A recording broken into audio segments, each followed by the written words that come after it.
Everyone, কেমন আছো তোমরা? আশা করি তোমরা সবাই খুব ভালো আছো আর আমিও খুব ভালো আছি।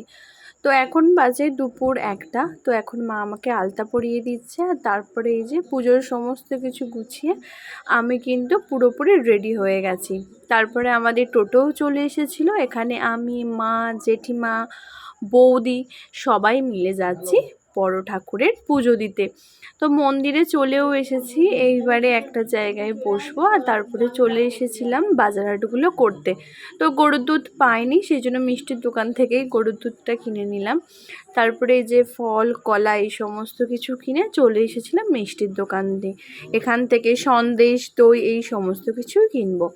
তারপরে চলে এসেছিলাম এই যে গোসাটির একটা যে দোকান বসেছিল, ময়দার মধ্যে ঘি দিয়ে দিল, চিনি, কারণ এই পুজোর মেন তো শিরুনি, এটা তো করতেই হয়। তো সেই সমস্ত কিছু কিনে নিলাম। আর এই যে কালো ঘট এই সমস্ত মানে যা যা লাগে সেই সমস্ত কিছু কিনেই চলে এসেছিলাম। এখন এই যে যে ফলগুলো আনা হলো সেই ফলগুলোকেই একটা পাত্রর মধ্যে ঢেলে নিচ্ছি। আর আমরা কিন্তু বাড়ি থেকেই ছোলা মটর ভিজিয়ে নারকোল কুড়িয়ে নিয়ে এসেছিলাম। আর এখন এই ফলগুলোকে ধুয়ে বৌদি কিন্তু কাটতে বসে গেছে। আর এই দিকে মা কিন্তু শিরুনি মাখতে বসে গেছে। জানো, আগে আমি বড় ঠাকুরের বার করতাম, তারপরে প্রেগনেন্সির কারণে লকডাউনের কারণে 2-3 বছর পর আবার করছি। আর এখানে এই যে ডালিমের দানাগুলোকে আমি ছাড়াচ্ছি, জেঠিমাও শশা কাটছে। আর মার এখানে শিরুনি মাখা কিন্তু প্রায় কমপ্লিট। আর শিরুনিটা মা কীভাবে মাখালো সেটা কিন্তু নেক্সট একটা ভিডিওতে তোমাদের সাথে শেয়ার করব।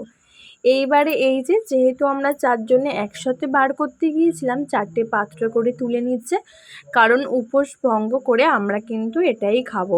আর আমি কিন্তু শিরুনি প্রেমী একদমই নই। তোমরা কে কে শিরুনি খেতে ভালোবাসো আমাকে কিন্তু কমেন্ট করে অবশ্যই জানিও।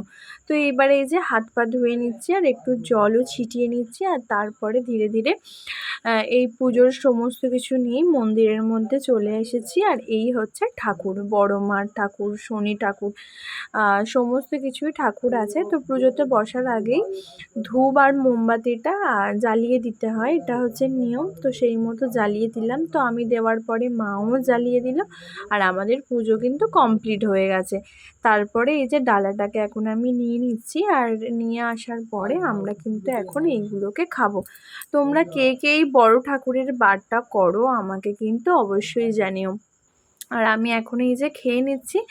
আর আমাদের পুজো কমপ্লিট হতে হতে বিকাল 3:30টার মতো বেজে গেছিলো। লাস্টে কিন্তু আমরা একটা দইও খেয়ে নিয়েছিলাম। তো ভিডিওটা এখানেই এন্ড করছি, দেখা হবে নেক্সট একটা ব্লগে। ততক্ষণ সবাই ভালো থেকো, বাই বাই।